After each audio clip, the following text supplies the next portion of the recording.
avant de refermer cette édition, parlons du futur. Au pays de la Startup Nation, parlons du futur de la mobilité. Les acteurs du secteur se retrouvent en ce moment à Tel Aviv, au parc des expositions. Une soixantaine de pays participent et parmi eux, la France. On retrouve sur place notre envoyée spéciale Fanny Zimbler. Bonjour Fanny, expliquez-nous pourquoi la délégation française est-elle venue jusqu'en Israël ? Exactement Christopher, le premier c'est un start-upper français qui vient du sud de la France, qui faisait partie de la délégation de Renaud Muselier, avec qui j'ai pu m'entretenir. C'est la première fois que Alexandre Cabanis assistait à ce salon. Il est venu chercher, provoquer de nouvelles opportunités pour son entreprise. Je vous propose de l'écouter. Notre technologie propose aux usagers de se déplacer rapidement et de manière écologique d'un point A à un point B, en utilisant n'importe quel mode de mobilité et en étant débité de son paiement après. En Israël, on est venu chercher des partenaires possibles, parce que vous imaginez que pour proposer cela, ça a l'air simple, mais ça nécessite un certain nombre de compétences, et on pense avoir identifié de très bons partenaires israéliens.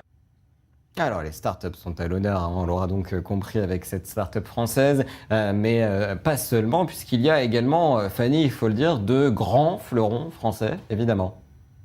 Tout à fait, à l'instar de Renault, ici représenté par un consortium de grandes entreprises qui s'appelle Software, des grandes entreprises françaises. Et j'ai pu rencontrer l'un des dirigeants de ce consortium qui s'appelle Éric Fintin. Éric Fintin, c'est presque un habitué du salon EcoMotion Week, parce qu'il était déjà présent l'année dernière et il souhaite tout particulièrement continuer à travailler avec les startups israéliennes. Ici, c'est une manière extrêmement efficace finalement en une journée de plonger dans le dynamisme de l'écosystème israélien en matière de technologie, de rencontrer des startups avec lesquelles on a commencé des projets depuis ma venue l'année dernière et puis d'en découvrir des nouvelles pour préparer la suite avec toujours la même idée de passer à l'échelle, de pas uniquement faire des petites expérimentations mais de transformer les business à grande échelle. On a aussi des belles annonces prévues dans les semaines qui viennent avec des startups israéliennes comme Cardom par exemple autour de la gestion du sang dans la voiture qu'on va présenter dans un concept. Là c'est un petit peu un scoop qu'on peut vous donner au mois de juin à Paris à Vivatech.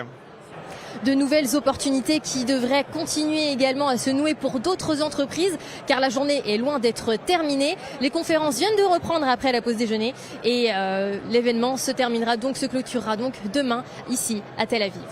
Merci beaucoup Fanny Zimbler, depuis le parc des expositions donc à Tel Aviv avec les images d'Oren Schmeiser.